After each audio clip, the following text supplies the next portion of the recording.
Baik, Assalamualaikum warahmatullahi wabarakatuh. Kami dari kelompok 4 yang akan membahas tentang kecerdasan multiple intelligence kinestetik. Nah, perkenalkan, yang pertama adalah saya Farida Asyiro 695.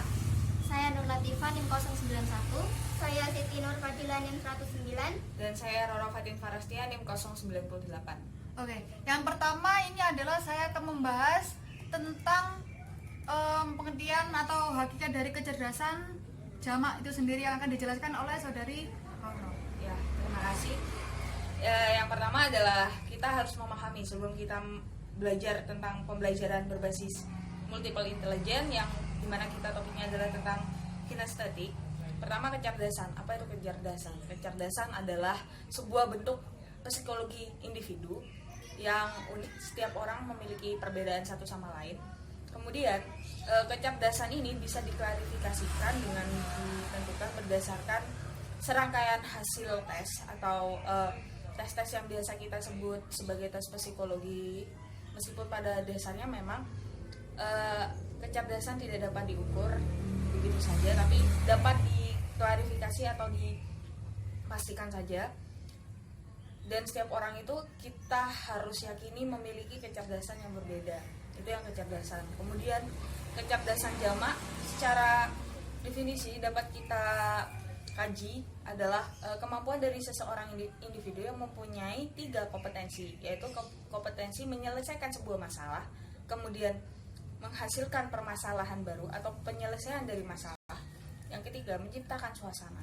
Jadi setiap orang memiliki 3 kompetensi yang diharapkan mampu menyelesaikan sebuah masalah dari setiap individu, masalah dari individu tersebut. Jadi menurut Garner, kecerdasan individu juga meliputi 9, yaitu berupa logika matematik, kemudian kecerdasan musikal, visual spasial, kemudian kinestetik, dan interpersonal, naturalis, eksistensial, dan kita membahas tentang kinestetik tersebut. Sehingga di sini kita akan membahas selanjutnya adalah kecerdasan kinestetik. Nah, kecerdasan kinestetik itu seperti apa? Yang kita tahu menurut beberapa buku dan literasi yang sudah kita dapatkan, kecerdasan kinestetik adalah kecerdasan atletis dalam mengontrol tubuh orang tersebut. Jadi berhubungan dengan gerak tersebut. Kecerdasan kinestetik merupakan kecerdasan yang menekankan kemampuan gerak seseorang, kemudian kemampuan-kemampuan yang berhubungan dengan gerak. Seperti itu yang kita baca. Mungkin kecerdasan ini lebih optimal pada kemampuan seseorang melakukan kecakapan seseorang melakukan sesuatu dalam yang berhubungan dengan fisik motorik, seperti itu menurut kita. Selanjutnya akan dijelaskan oleh teman saya. Selanjutnya karakteristik kecerdasan kinestetik.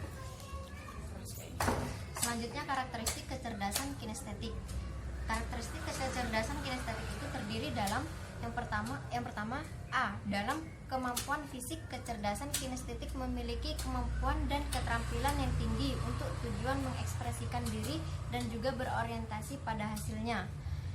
Kemudian yang kedua, memiliki keterampilan dalam menggunakan objek. Jadi di situ pada keterampilan kinestetik anak dapat melihat objek lalu bisa mempresentasikan atau mengaplikasikannya langsung terhadap objek tersebut. Kemudian menekuni kegiatan yang berhubungan dengan keterampilan tangannya yang konkret. Setelah itu menyukai kegiatan yang berhubungan dengan gerakan fisik, seperti contohnya sepak bola, menari, berenang, yang mencakup keterampilan fisiknya. Kemudian senang menghabiskan waktu luang dengan beraktivitas di ruang terbuka. Yang maksud di sini yaitu di luar pembelajaran seperti menari, berenang, itu kan di area yang bebas. Kemudian menikmati kegiatan yang menantang bahaya yang menegangkan, seperti contohnya berenang dalam hal ini kan bisa menantang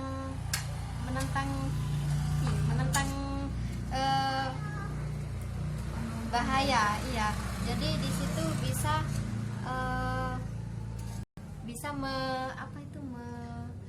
menggerakkan semua fisik motorik motorik. anak. Kemudian menganggap diri sebagai orang yang terkoordinasi. Selanjutnya yang dijelaskan oleh Saudari Roro. Kembali lagi seperti karakteristik tadi yang sudah kita jelaskan, kinestetik berhubungan dengan fisik motorik, kemudian kompetensi inti dan kemampuan dari kinestetik itu sendiri ya. Seperti yang kita tahu, kemampuan inti itu adalah menurut Kemendikbud nomor 16 tahun 2014 dijelaskan bahwa kompetensi inti merupakan kompetensi yang bersifat inti dalam sebuah kurikulum tentang pendidikan dari anak usia dini yang menggambarkan pencapaian standar tingkat perkembangan anak usia dini itu sendiri. Nah, tepatnya usia 0 sampai 6 tahun. Seperti itu. Nah, kalau dari kompetensi inti itu terdapat 4. Yang pertama, KI, biasa kita sebut KI ya teman-teman. KI 1, KI 2, KI 3, KI 4. Nah, di sini KI 1 itu berhubungan dengan kompetensi inti yang bersikap spiritual. Kemudian kompetensi 2 itu berhubungan dengan sikap sosial. Yang ketiga itu berhubungan dengan pengetahuan dari anak itu sendiri. Yang keempat ini kompetensi yang berhubungan dengan keterampilan dari individu sendiri. Nah, untuk kita di kelompok sudah memberikan istilahnya sudah mencoba mencari kemudian menyocokkan gitu kan ya. Dalam konsep kompetensi ini kami memberikan apa ya kayak ya kami mencocokkan stimulasinya dari karakteristik kemampuan kinestetik ini ada hubungannya dengan kompetensi inti nomor 4. Kenapa? Karena kompetensi inti nomor 4 ini memiliki kategori yang berhubungan dengan kecerdasan visual, spasial, bodily kinestetik, dan kecerdasan naturalis atau lingkungan. Jadi itu alasan kenapa kami menetapkan bahwa kemampuan kinestetik itu ada hubungannya dengan kompetensi 4. Nah, di kompetensi 4 ini berhubungan dengan kemampuan individu dalam mengelola, menalar, menyaji, menciptakan, dan dalam ranah kontrak dan arah abstrak terkait dengan pengembangan dari yang dipelajarinya di sekolah secara mandiri serta bertindak secara efektif dan kreatif. Jadi di sini itu anak itu punya style sendiri gitu lah yang berhubungan dengan fisik motorik gitu loh. Nah, gagasan dan ini juga memiliki kaitannya dengan peserta didik yang sering atau lebih condong kepada arah-arah gaya menalar diri, kemudian gaya menalar diri dalam hal fisik ya, kemudian psikis untuk mengekspresikan gagasan atau perasaan yang akan dia sampaikan ke orang lain dengan gerakan. Nah, terus pengembangannya tuh berkaitan dengan pengenalan ilmu yang disertakan dengan kehidupan sehari-hari. Ya, karena memang fisik motorik hubungannya dengan kegiatan dia di lingkungan setiap hari. Jadi kita bisa melihat anak itu condong ke kinestetik apabila anak itu memiliki kemampuan yang aktif tapi bukan hiperaktif, lebih condong ke gerakan, dia lebih gampang memahami gerakan-gerakan daripada teman-temannya, seperti itu. Selanjutnya akan dijelaskan oleh teman saya, Farida, dipersilakan. Baik, selanjutnya adalah area otak yang berperan. Nah, sebelumnya saya akan menjelaskan pengertian dari otak sendiri. Yaitu adalah otak merupakan pusat dari sistem syaraf yang bertugas mengontrol semua pergerakan manusia yang dapat dikendalikan oleh otak. Jadi otak ini mengendalikan semua kegiatan yang kita lakukan, entah itu mulai dari berbicara, bergerakan, ataupun berpikir yang lainnya. Nah, karena sebagai pusat kontrol ini sangat pusat kontrol dan juga pusat pengendalian. Jadi di sini otak sangatlah berperan dalam kegiatan kinestetik pada anak. Nah, untuk area otak sendiri ada bagian depan atau yang disebut huruf brain. Nggak apa-apa, lanjut. Ya, area otak yang berperan, yaitu otak merupakan organ tubuh yang berfungsi sebagai pusat kontrol dan juga pusat kendali atas semua sistem yang ada dalam tubuh, entah itu berpikir, pergerakan, cara mereka berbicara, atau cara mereka melakukan hal sesuatu. Karena otak adalah pusat dari semua yang ada di tubuh manusia. Otaknya terbagi menjadi dua bagian, yaitu adalah otak kanan dan juga otak kiri. Nah, otak kanan dan juga otak kiri ini memiliki fungsi yang berbeda ya. Kalau untuk otak yang bagian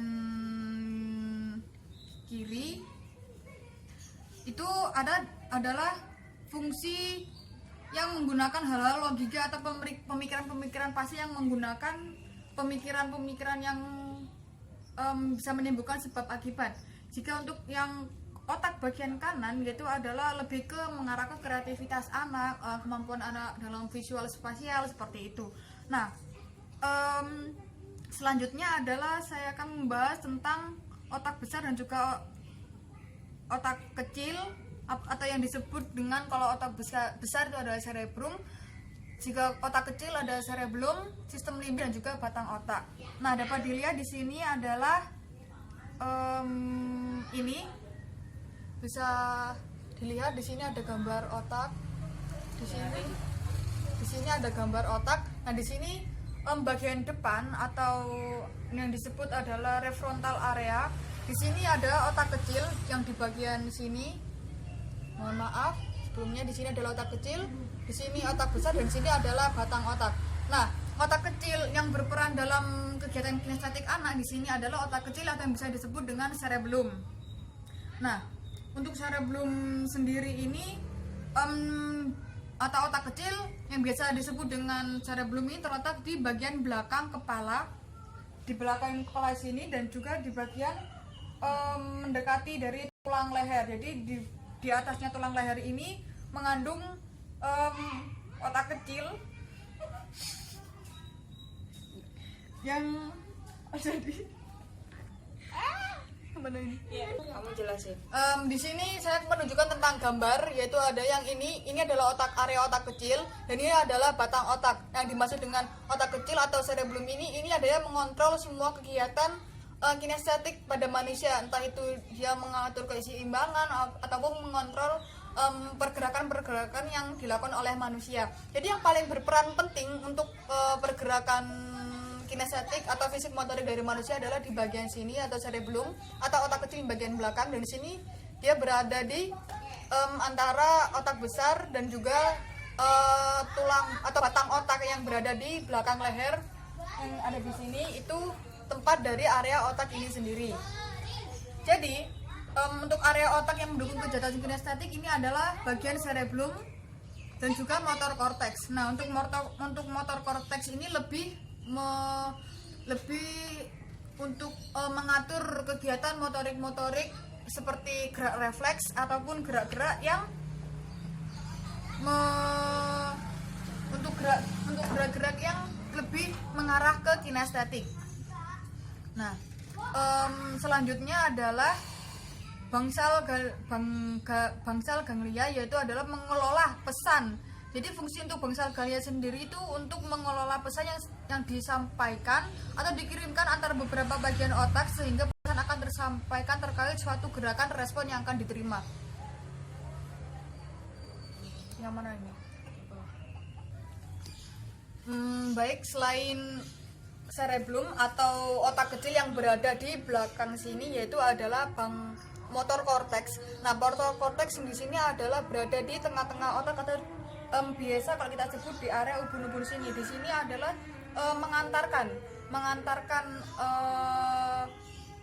menyalurkan pesan-pesan yang biasanya yang berada di bangsal ganglia. Nah, untuk bangsal ganglia sendiri adalah di area inti otak atau di dalam otak sini. Saya akan tunjukkan gambarnya. Nah, untuk bangsal ganglia berada di sini. Mohon maaf. Di sini tengah-tengah ini adalah bangsal ganglia yang berfungsi untuk mengantarkan informasi-informasi menuju ke motor korteks dan juga cerebellum.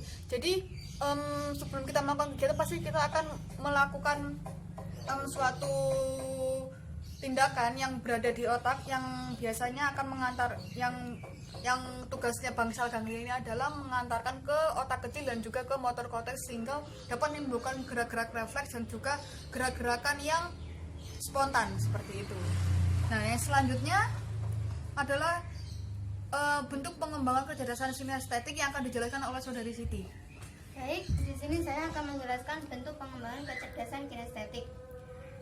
Menurut Takdiratun Musfirah, di dalam bentuk perkembangan kecerdasan kinetik ini terdapat ada 5 bentuk, yaitu yang pertama adalah berenang. Aktivitas ini dilakukan guru kepada siswanya agar anak-anak bisa beraktivitas dengan bebas di dalam air. Yang kedua yaitu memanjat. Guru dapat menyiapkan sebuah tangga panjatan atau pohon kecil, kayu, tralis atau benda-benda lain yang dapat dipanjat oleh anak, tetapi panjatan tersebut bisa tidak berbahaya untuk anak, tidak menyakiti anak, pokoknya tidak membuat anak terluka. Yang ketiga yaitu menirukan gerak. Menirukan gerak ini merupakan kegiatan gerakan luas yang dilihat atau persepsikan. Gerakan ini merangsang kepekaan anak terhadap gerakan luas yang bernilai estetis atau indah. Yang keempat adalah demonstrasi gerak, merupakan panduan gerakan badan, tangan, dan sebagainya yang berirama. Biasanya diiringi bunyi-bunyian musik, lagu, gamelan, dan sebagainya. Sedangkan yang terakhir yaitu meronce. Meronce merupakan kegiatan merangkai benda seperti membuat gelang, membuat kalung dari suatu bahan, yaitu seperti bunga, manik-manik, dan potongan-potongan sedotan. Kegiatan ini bertujuan untuk mengembangkan kemampuan atau keterampilan tangan anak. Selanjutnya yaitu aktivitas belajar untuk menstimulasi menurut Lightwin. Jika menurut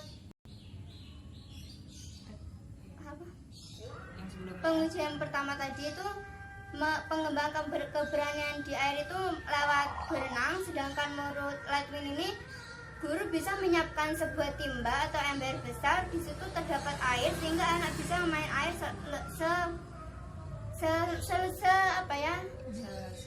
sesenangnya, pokoknya main air, tidak harus berenang. Sedangkan yang kedua itu memilih bentuk, warna, dan pola. Di sini anak bisa memilih bentuk bintang, lingkaran, segitiga, persegi, dan jika memilih warna seperti warna merah, kuning, hijau, coklat gitu. Dan aktivitas ini meningkatkan ketangkasan anak dan melatih koordinasi tangan dan mata.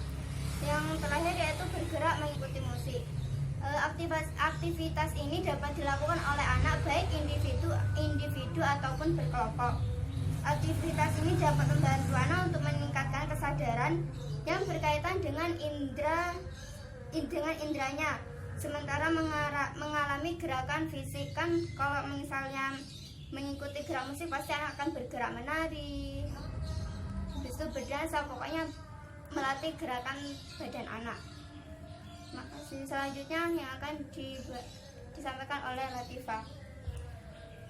Selanjutnya profesi terkait pada kecerdasan kinestetik tersebut yaitu pilot, aktor, pemain pantomim, atlet, penari, pengrajin, pematung, ahli mekanik, montir. Jadi dapat disimpulkan bahwa profesi terkait kecerdasan kinestetik tersebut berkaitan dengan fisik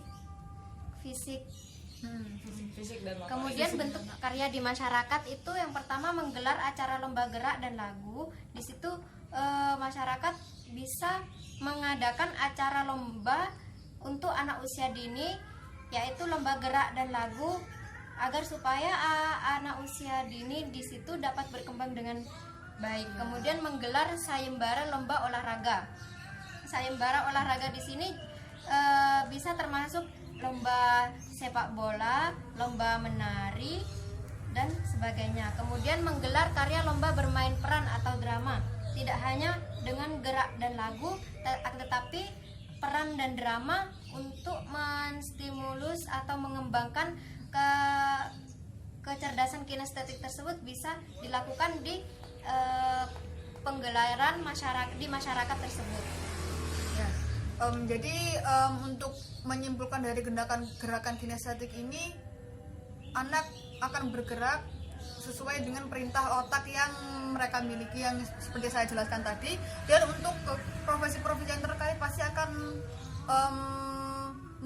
mengarah ke gerakan kinestetik seperti yang dijelaskan tadi, atlet, pemain pantomim dan aktor dan juga lain sebagainya, karena di situ juga akan merangsang semua gerakan-gerakan kinestetik baik apa yang untuk anak. Jadi dalam kegiatan di masyarakat sendiri ini juga mengadakan sayembara lomba olahraga, terus menggelar sebuah acara lomba dan juga gerak lagu.